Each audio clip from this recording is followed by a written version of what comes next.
have you reflect on as you look at your syllabus and see about changing it as you're looking at it through this information literacy lens. You might want to look at where there is a need for reflection on a piece of information, critical evaluation of a concept. When might there be a need for increased information retrieval skills where they need to search and to learn how to search well? When is there a need, and I think this will go throughout, critical evaluation of the information retrieved. When do you need to use an array of information sources, which goes back to the types of information sources, whether they be primary, secondary, or popular, or scholarly, or statistical information, or whatever. Kind of looking at your syllabus from that point of view. When is there a need for your students to know basic information about the research, how to research and the information seeking process, and how that actually fits into the course content? When is there a need for a synthesis of ideas, thoughtful communication of ideas? So all of these kinds of things are, these kinds of concepts are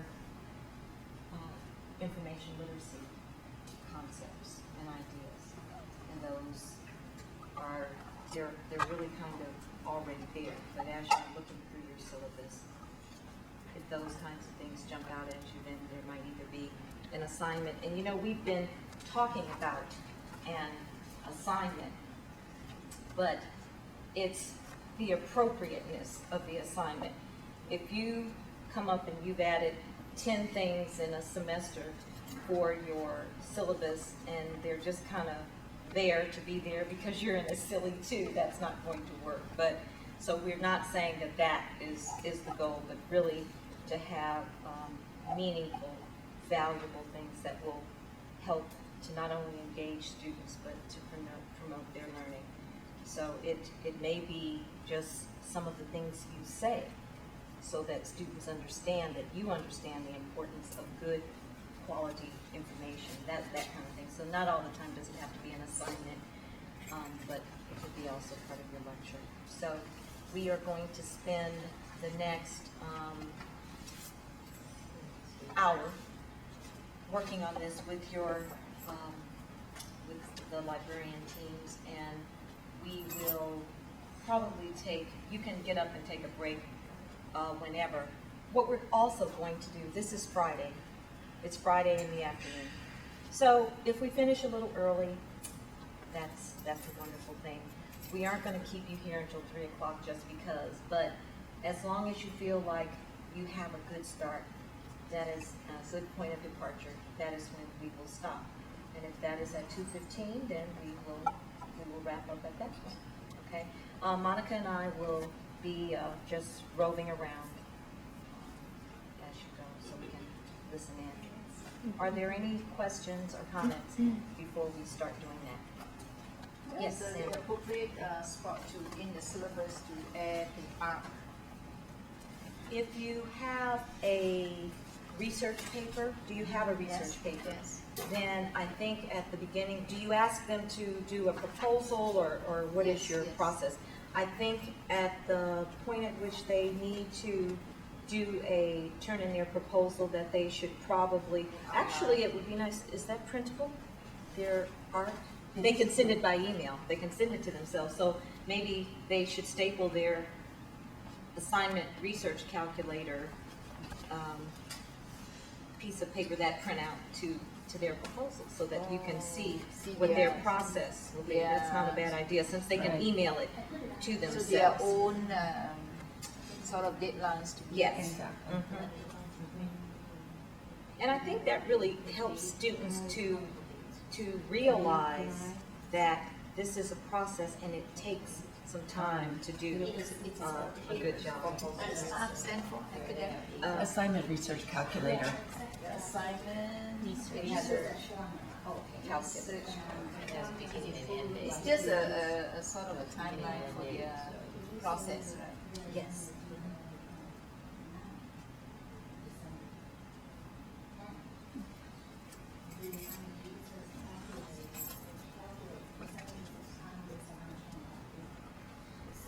So Amanda is working with linguistics. And Megan is working with linguistics.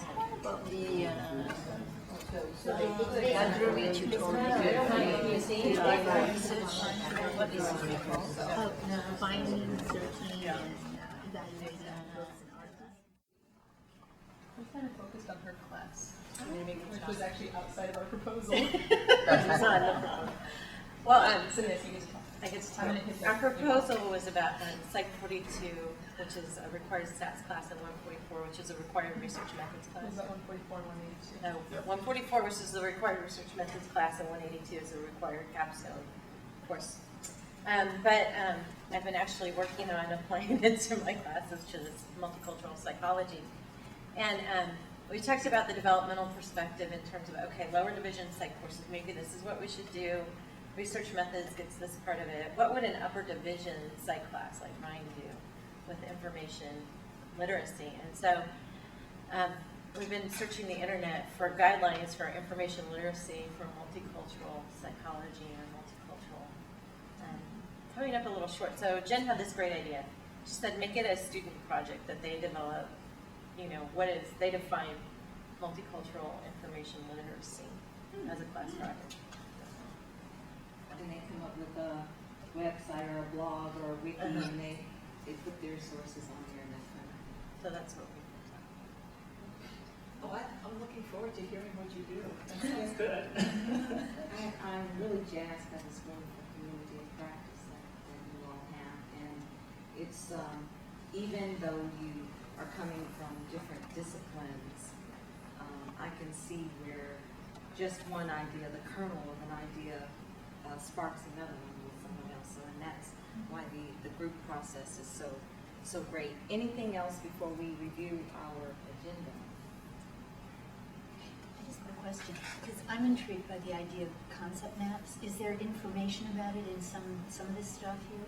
No, but we can get. I can send you email on some good. That'd There be great. is in here, Okay, great, but I thanks. mean, there's lots of other, I'm sure. Yeah, sources, but there is it one in sounds here, like at least something I one could page. use, but I've never heard that. And there's some really nice sites, websites where they can generate them. I'd like to know about the websites, if you could send us Should we something. just put something on the board so they can copy down Mindomo and MindMeister? Yeah. Because there's, These are what we think are the two best.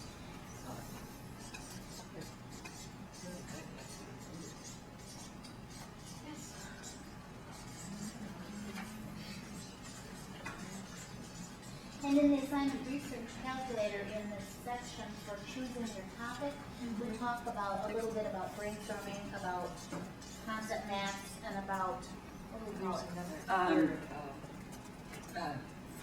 Free writing. Oh, Yeah. okay, so, yeah, free writing, I Do you know. guys So do the when you're five saying Ws? concept The five map, it's coming out of Ws. that, it's coming out of the pedagogy for composition. Well, I don't know. It's a brainstorm, it's linked to It's a- brainstorming. Yeah, It's a I guess I was brainstorming. thinking of it as a more refined project, after brainstorming, something. Well, It is, yeah, Okay, it so is. the end the issue of drawing the concept map for the students, they have to draw a concept map showing the interrelationship between multiple concepts. They Oh, can't yeah. do that. It's not something Good. you can get out of a book, right? Right. It's something they have to figure out, but they have to do the work ahead of time, Yeah. or the concept map doesn't make sense. Okay, that So sounds that's great. the issue. Yeah. You know, here's some examples you of really- hand-drawn ones. Brought something to light because concept maps can be used on either end of the spectrum. They could be used as a brainstorming Right. idea for topic generation, or they could be used as an end product to reflect their understanding Right. of the topic. So both ways, that's a wonderful way to do that. Let's return to your agenda for today and see how well we did for that. I think we have looked at additional assignments and we've given you ideas for where you can go to find assignments. Increasing your knowledge of information literacy, you would have to let me know. Do you feel like that has been enhanced? Ideas for incorporating information literacy tasks at different student levels, and then also progressively getting to more complex assignments. I think that some of the resources that we've given you and some of the sharing that has been done here has gotten to that a little bit.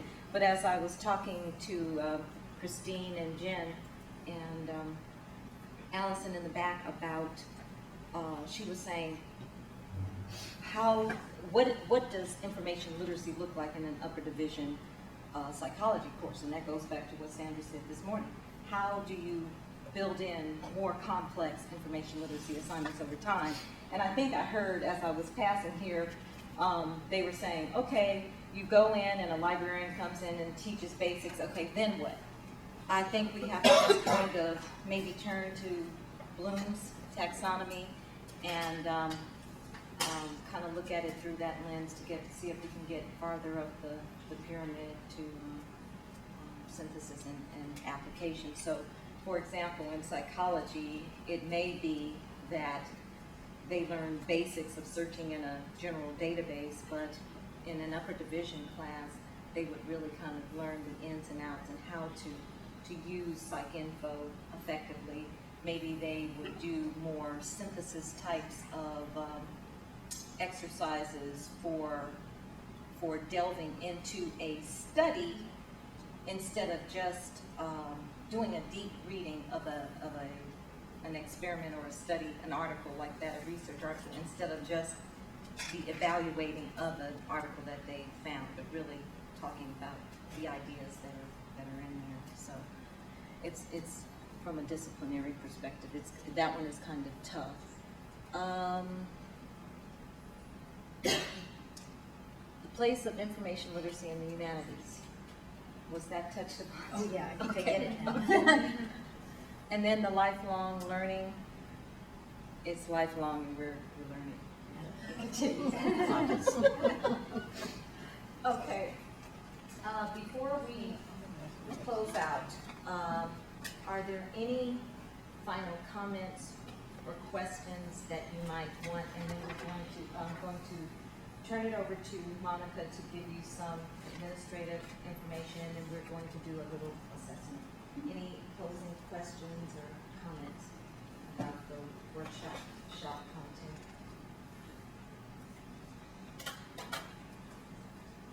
Okay. I thought it was very helpful, I'll just say that. You know, I came in with a pretty vague notion of what we're going to be doing, and it's been great. I just want to go over some logistics. You're going to get half of your payments sent to your department. It's $2,000, so that $1,000 will be sent. And if you have any, if you don't get it within a couple of weeks, contact Diane Robinson in the Associate Provost's office. And then remember, we have 2 mandatory meetings. We'll post that on the ESILI 2 website, in which we just meet as a group, basically accountability meetings where we just report on how we're doing. And then the projects are due March 25th, and we'll put them up. So no project, no outcomes, no money. So just to let you know, that's how it goes. Your final, 2,500. no, it's 2,000. So it's 20. That's Yeah, not what it said in It the said letter. 2,500. Oh, it is? Yeah. Oh, okay, then I'm wrong. Then you get 1,750 or however 1,250, that was. 1,250. Oh, thanks. I know Jen and Anthony, the math for me. And so just meet with your librarian monthly, or however you need to, for every question. My course, the next time it comes up, is spring. Can we go ahead and institute? Go for it. This- Even though this is for fall, you Right. can. Okay. Yeah, go for it. This is for fall. It is for fall, yeah. This is like STEM money, so you might need to